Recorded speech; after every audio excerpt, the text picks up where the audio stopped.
Hi, Acadiana. I'm Meteorologist Dave Baker. Happy Friday to you. It's October the 18th. This is Let's Talk Tropics here. And we still have some stuff to talk about. We've got 94L, which we've been talking about for a number of days. And we also now have 95L. But we've also been talking about that for a number of days, as it's that area of low pressure that we've been watching over parts of the Caribbean Sea. So we've got two things to look out for. There's a possibility one could get a name here over the course of the weekend, so we'll watch out for that. But let's go ahead and take care of some business. 73, the current temperature here in the hub city.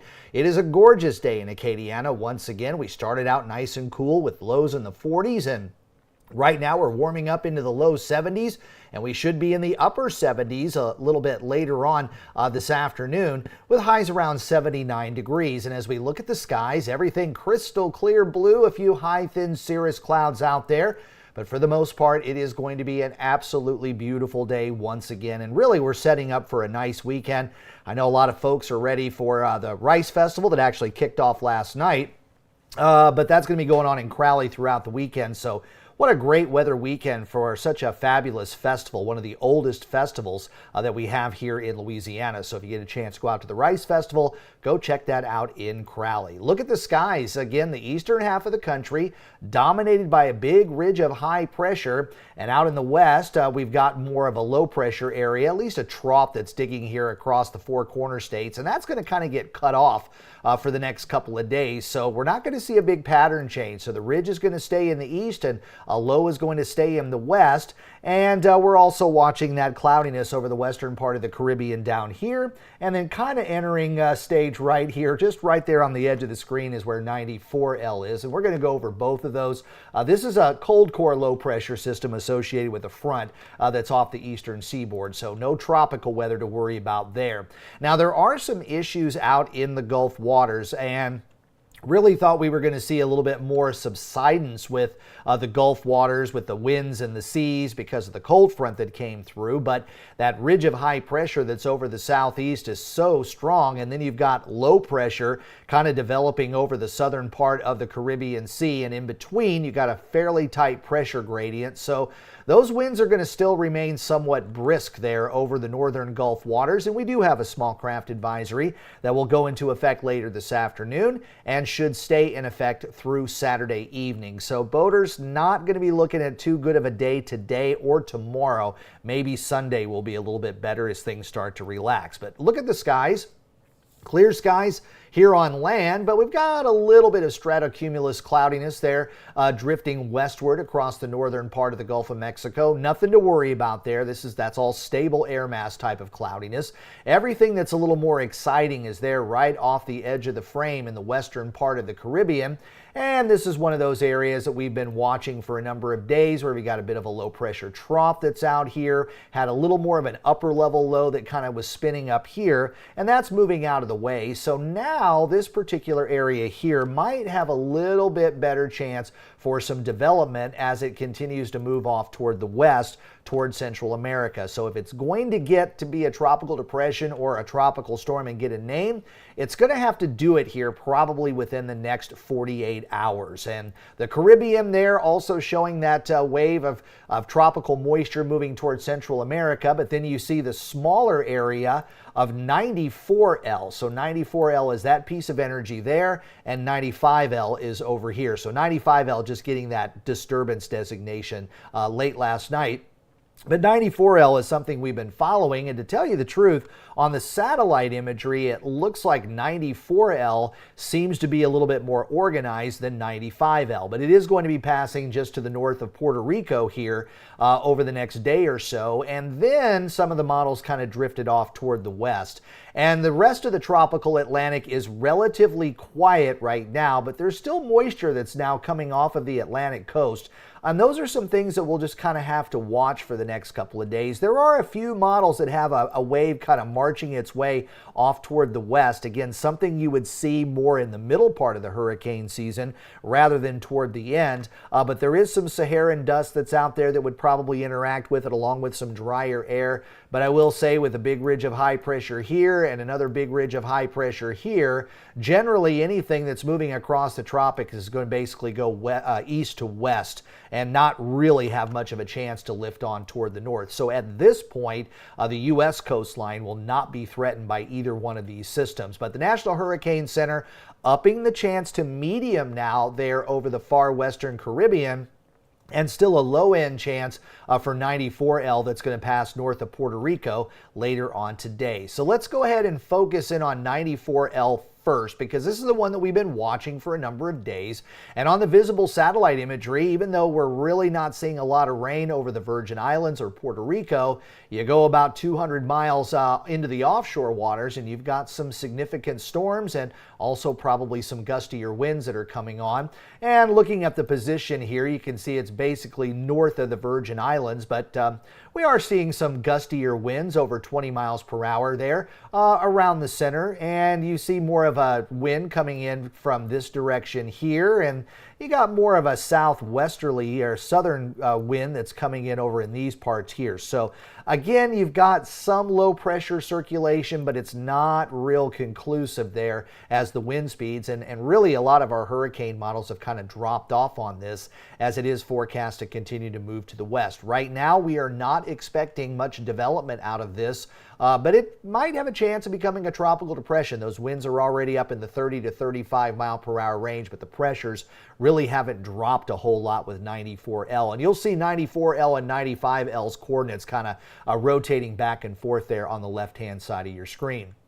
As far as intensity with 94L, most of the models are possibly getting it up to a tropical storm. So is there some potential that we could see a named system? Yeah, but it just doesn't seem real likely right now. But perhaps farther down the road, and again, we're going to look at some of the global models, getting out to, let's say, day 3, we possibly could be seeing some intensification, but we're not sure if it's going to be drifting to the west over toward Cuba or possibly turning back out into the Atlantic. And if that were to happen, you might start to see something higher on the scale. And the global models will kind of explain some of that. As far as 95L, it's just kind of hugging the Honduran coast there and will continue to slowly drift off toward the west. So it's got the potential to stay over water here for maybe a day or two. And the wind speeds there have been running about 30 miles per hour, maybe a few higher gusts here just to the north of that, maybe 25 to 30 knots or so. So you're getting close to tropical depression on the wind speeds, but the pressure is only 1005 at this point. And the hurricane models have this dragging its way into Belize, crossing northern Guatemala into southern Mexico, and then maybe re-emerging out there in the eastern part of the Pacific Ocean. So at this point, it doesn't look like it's going to be a threat to us. But for our friends down in Central America, we could see some very, very heavy rains. It appears that it's going to be moving very slow. So you get those tropical rains that start to move into Honduras and Guatemala and over toward Belize. And even down toward El Salvador, you could see some significant rain. And remember, there's a lot of mountains here, so it's kind of hard for those folks to take on some of those very, very heavy rains as opposed to what we can take here on the flatlands of Louisiana. Now, 95L really doesn't look too interesting between now and, let's say, going into Sunday. Most of the models here are keeping it at or below tropical depression strength, but maybe it could sneak its way into the Bay of Campeche, still on a westward track. Don't get worried that it would come northward, but if it were to get in the Bay of Campeche by day 4 or 5, might have a little better chance for some development. So the intensity models do go into tropical storm mode, with one of them going up to Category 2 hurricane. That's probably not very likely, but if this is able to hold its own as it moves across Central America and perhaps emerge into the Bay of Campeche, then I think it might be able to have a chance for some development there across, let's say, Central America and the Bay of Campeche. So we're going to kind of wait until maybe days 3, 4, or 5, getting a little bit farther out in the forecast. So let's look and see what the global models show, and we'll start with the GFS, and quickly you kind of see a low moving across Central America, very close to what the other models. But as far as 94L that's currently near Puerto Rico, you just really don't see a lot. So there's that low moving off toward the west and possibly getting over into the Pacific Ocean. So that's 95L. And we'll go ahead and let this reset because 94L is right about in there. So there's the reset. And you kind of see a little bit of a low right there and then maybe kind of stalling out. So again, you see a piece of energy kind of pushing off toward the Atlantic, but you also see a little more tropical moisture down here. So you've got a couple of solutions basically at the same time, seeing low pressure kind of splitting there along with the GFS. The Euro model, you can actually track 94L a little bit better, right about there on Sunday and then there on Monday.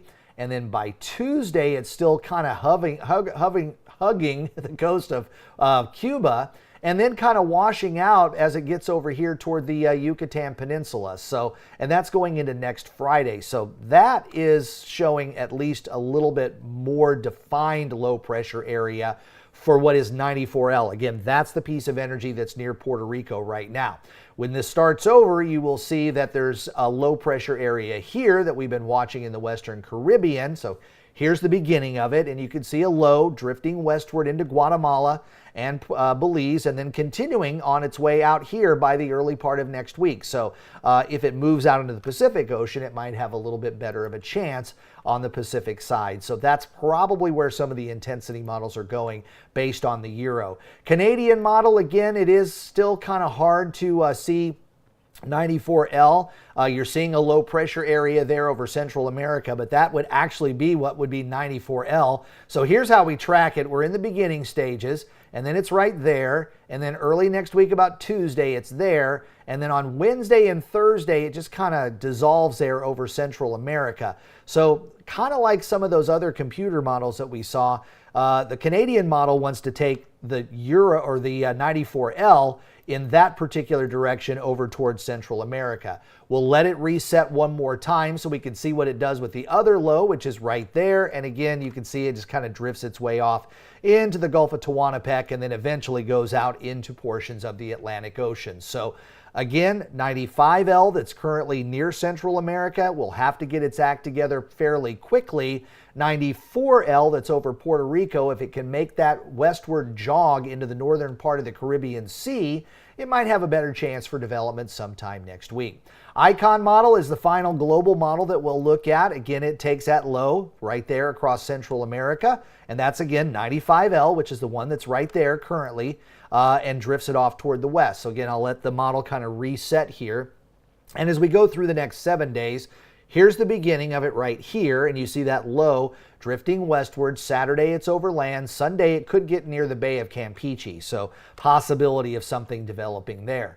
We'll let it reset one more time as we get into the early part of next week. And the thing that's a little different about the Icon model is the low that's here near Puerto Rico as it starts up kind of drifts its way off toward the west and then just kind of stalls in this particular area into Monday and Tuesday of next week. And then what you'll see is it starts to pull its way off toward the northeast, and then you start to get a little bit more of a low pressure area out in the Atlantic Ocean, which would follow along with some of those troughs that are coming off the east coast of the United States. So 94L that's currently near Puerto Rico, if it goes west toward the Bahamas and then gets kicked farther toward the northeast, then it would have a decent chance for some development out in the open waters of the Atlantic Ocean. So some of those intensity models might be picking up on that particular scenario, while the one that's currently in Central America looks like it's going to rain itself out over Central America and continue on a westward track. Again, if it can clip areas of the southern part of the Bay of Campeche,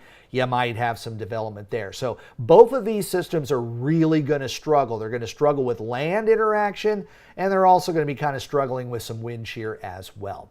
So speaking of wind shear, anything that would try to come in our direction along the Gulf Coast would not have a chance at all because shear would completely tear it apart. And even if something were to develop and move northeastward away from Puerto Rico, it would also be running into some wind shear there over the western part of the Atlantic. So we don't expect either one of these systems to be anywhere near strong. And the water temperatures are still quite high. And notice the water temperatures are high going all the way out to the African coast. Yesterday I had a few questions in the bottom, and they were talking about, are there going to be more waves coming across the African coast and possibly moving toward the Caribbean? Well, usually as we get into November, that doesn't happen a whole lot, but this has been kind of an unusual hurricane season. And not only do we have those warmer waters out there, but even the central and western Atlantic and much of the Caribbean still has significant tropical cyclone heat potential. And if you're not familiar with that, that's where your 80-degree water isn't just at the surface, but it also measures how deep that 80-degree water goes. So as a system kind of churns over those waters, it can pull those warmer waters from below up and still be able to maintain itself. If it's pulling up colder water, then those surface waters cool, and usually it tends to kill a tropical system. So as we look into the next couple of weeks, remember the tropical cyclone or the tropical weather outlook that we get from the National Hurricane Center goes out 7 days. This goes out 14 for week 2. So we're talking about maybe that low that's near Puerto Rico. Could it possibly make a shift toward the northeast and have some chances for development next week? That's what this is probably going to be looking at. And remember, we talked about the possibility of some tropical waves working their way westward across the Atlantic Ocean. Could they also get in the Caribbean in the early part of November and possibly develop here? That is also a chance. And I will say that the western part of the Caribbean is one of your bigger hotspots during the month of November. So speaking of November, I wanted to take the GFS model out to the first couple of days of November. And yep, you can see a little low pressure area there in the Bay of Campeche. Don't be worried about it because it looks like it would be on a westward track toward Mexico. But you got another low that's out here northeast of the Leeward Islands, and that actually follows its way away from Africa. So there's a possibility we could still see a few more tropical waves working their way west across the Atlantic Ocean. And those northern Caribbean islands would be on the lookout for the possibility of a tropical depression developing there somewhere over the west central Atlantic. So hurricane season is not quite over yet. There's not a whole lot threatening anybody, and anything that is out there probably won't get very strong. But November, you can still have tropical storms and hurricanes, and occasionally you can get some pretty strong ones to go along with it. So that's a lot of info on 94L and 95L. We'll just watch it over the weekend. I don't anticipate a whole lot of things developing, but if we get a tropical depression or a named storm, of course, I will bring that to you on my social media pages over the course of the weekend. Well, I hope you enjoy Let's Talk Tropics. I certainly do. And I don't know if you saw the morning show earlier today. After you like and subscribe and turn on those notifications, I've got big news there. It's Big 102.1, Planet Radio 106.7, and Freedom 95.1. I will be starting with all 3 of these radio stations, bringing your weather forecasts each morning, midday, and even into the afternoon drive on these 3 radio stations. What I'm so happy about with these 3 radio stations is they are all locally owned right here in Acadiana. So they're making all the decisions for you, the listener, and I'm really glad to be aboard. There's some great radio programs there on all 3 of those radio stations. So if you get a chance and you're in the car, you just got it playing. And of course, I think you can even ask Alexa to play these radio stations too, and it will play it for you. But I will be bringing your weather forecast there on all the morning shows about the midday time period and for the afternoon drive as well. So I hope you listen to those radio stations, and also in between any broadcasts you can follow my social media pages both on Facebook and X. I'm Meteorologist Dave Baker. I hope you have a great weekend, and I will see you on Monday.